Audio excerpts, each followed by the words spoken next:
This week, Miranda sat down with Michael Tumbere from Forward in Faith Ministries to discuss mental health amongst the African communities and how the church can help.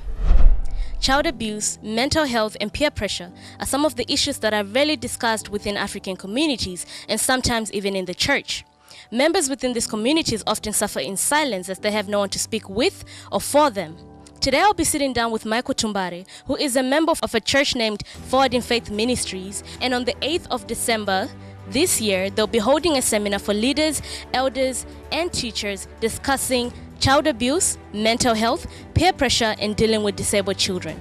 Stay tuned. So how long have you been working with children within the church? I can say about 14 years now. And what attracted you to working with children in this department? When I joined the church, I had no close friends. So by that time, my closest friends were children. So I would hang out with children and talk and have games until the pastor noticed. And he just said, well, you look very much connected to the children more than the other teachers at that time. So I got encouraged to join in. By then, I didn't know how much work it was involved. But after learning, I realized this is a very good field to work in the church over the years. I've been here for 10 years now, and I've realized we have an increase in the number of children that are actually going through these very same issues. So we need our parents, particularly from African background, to be equipped and know what to do when they're dealing with these children. And also even our teachers within the church who are teaching these children on every Sunday. They need to be equipped with the knowledge how best they can handle. There are things within culture which encroach into religion as well.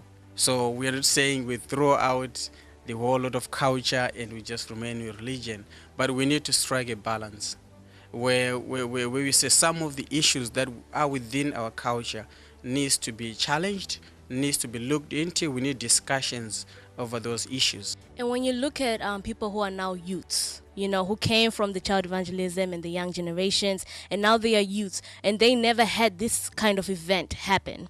And now they're dealing with depression or suicide, or maybe they are, alcoholics. What would be your advice to them? Well, being people of faith, it's never too late.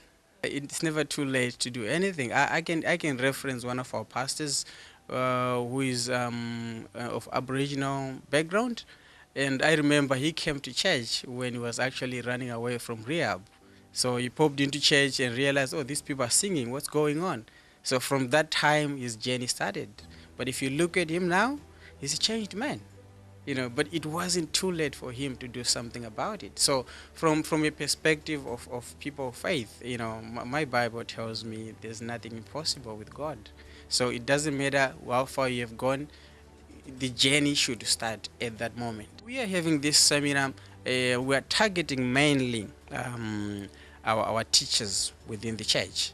And like you said before, they are mainly from Africa. So what we're targeting is we want to talk to them. We want to invite experts that can speak to them on issues of mental health, on issues of drugs, various issues affecting youth in Australia. And when we create this platform is just an introductory platform. We want to have more and more of these seminars, which even includes the parents themselves. Like I said, we are dealing with teachers for now, but we also want to deal with the parents who are having the children at home. How can they deal with these issues? So it's kind of an introductory seminar where we are going to be exploring a lot of things, including the African culture. How can we mix the African culture? We are now in Australia. How can we deal with this so that we can help our children? This is Miranda reporting for Undercurrent. Australia is on track to achieve its 50% renewable energy target by 2025. And one possible way to maintain the momentum is to include hydrogen fuel in the mix. WTV reporter Warren has more. Fossil fuels provide for the majority of energy consumed by Australians. However, renewable energy is fast growing and the country is on target to achieve 50% renewable electricity by 2025. But not all renewables are created equal.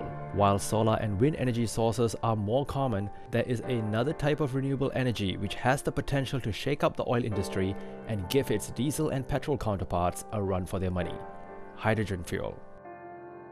Well, hydrogen fuel is one of the emerging new technology fuels and I think it has the potential to really revolutionise how we do transport here in Australia. Well, the benefits are many. One is that it's completely environmentally friendly, there are no emissions, and if done at scale, it can be a lot cheaper than conventional fuels. There's a lack of awareness about hydrogen energy and how that we can utilise it here in Australia, and obviously we need the infrastructure.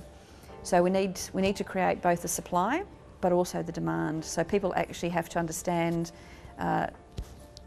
when it's available, how they can purchase it, how they can use it. Trucking is probably the area in Australia, especially in Australia, where we can show how hydrogen can be used for a cleaner environment, instantly cleaner environment.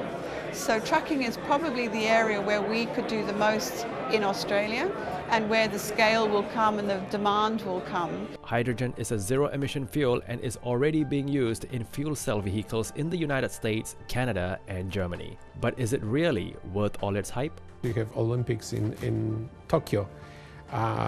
Japan 2014 declare the country that going to become hydrogen society. So basically Tokyo itself spends $300 million just on buses. In Tokyo they get hydrogen buses, so the whole Olympic village is going to be actually powered by hydrogen, renewable hydrogen. So the Olympic Games, besides being fantastic, as the games, they're going to be probably the world's largest advertisement for hydrogen technology and hydrogen energy. So eventually we will have to have zero emission mobility. So all the transport and personal transport and heavy transport going to be zero. So again, for me, it's always this perfect marriage of actually battery electric vehicles and hydrogen, which is a fuel cell vehicle basically. So it's still electric vehicle, it's just fuel cell electric, it's still battery electric. So they all have their own uses. So I see this as actually complementing technology, not fighting who's going to win. Does this mean that oil companies will finally be forced out of business? A lot of oil and gas companies are now branching out into renewable energies, because ultimately they're there to provide sources of energy. So many of them are well and truly going into renewable sources as new markets. Our companies like Woodside, it used to be Woodside Petroleum, now it's Woodside Energy. So it's the company actually realizes that in the future it's going to be different. Will Australia's 27 years of fossil fuel-driven economic growth finally come to an end?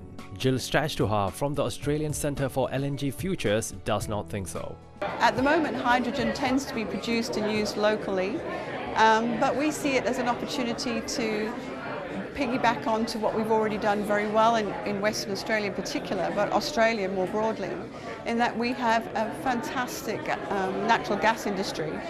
And natural gas can be a conduit for hydrogen to be exported to customers that we already have and that are already asking.